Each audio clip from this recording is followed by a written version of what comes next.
बुधखोल महोत्सव उद्घाटित हो गंजाम जिला बुगुड़ार ऐतिहासिक शैवपीठ बुधखोल पाददेश त्रिदिवसीय बुधखोल महोत्सव शुभारंभ हो बुधखोल उन्नयन समिति सभापति तथा मंत्री गोकुलानंद मल्लिक यह उद्घाटन करते उत्सव में मुख्य अतिथि भाव खंडपड़ा विधायक दुष्मंत स्वाई जोग देथिबा बेले गंजाम जिलापाल भि कीर्तिभाषण एसपी शुभेन्दु कुमार पात्र और अन्य पदाधिकारी सम्मानित अतिथि भाव जोग देथिले। अतिथि माने बुधखोल को ऐतिह्य और संस्कृतिर प्राणकेन्द्र भाव अभिहित करथिले। ए अवसर में विभिन्न क्षेत्र में कृतित्व हासिल करथिबा व्यक्तिविशेष को संबर्धित करा जायतिला। उन्नयन समिति संपादक गंगाधर बिशोई संपादकीय विवरणी पाठ करथिले। उद्घाटनी संध्यारे विशिष्ट कंठशिल्पी मंटू छुरिया संगीत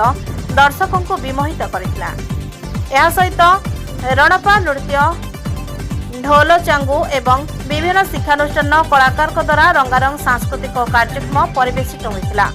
समितिर समस्त सदस्य कार्यक्रम परिचालन में सहयोग करते। बुगुड़ारू सोरेन कुमार प्रधान का रिपोर्ट जेएमजे न्यूज।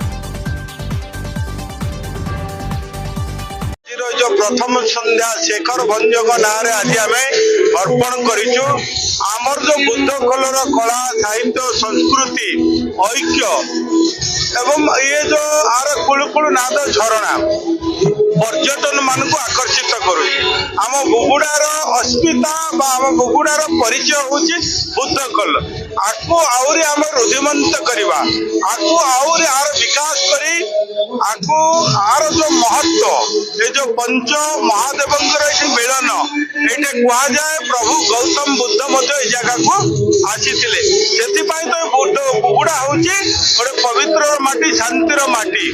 तेणु आपको आहरी दूरदर्शी करने जो बुधखोल महोत्सव भव्य दिव्य आयोजन कर बुधखोल उन्नयन कमिटी तरफ आज जिलार समस्त कलेक्टर एवं एसपी अन्य अधिकारी माने आसी आलोचना होती बुधखोल को आहरी केमती आम विकास करवा डीपीआर प्रस्तुत हम एवं एमती गोटे पर्यटन स्थली करवा जी कि समस्त पर्यटक मान आहरी आकृष्ट कर निश्चित भाव आज बुधखोल महोत्सव प्रथम संध्यार उद्घाटनी अवसर में मान्यवर मंत्री सर एवं मान्यवर विधायक खंडापड़ा समेत अन्य वरणीय अतिथिगण उपस्थित थे एवं यही मंचरू मान्यवर मंत्री जिला प्रशासन को आह्वान देइछंती बुधखोल सर्वांगीन उन्नति पाई गोटे स्वतंत्र डीपीआर प्रस्तुति करबा पाई एवं ये जो महोत्सव जरिया रे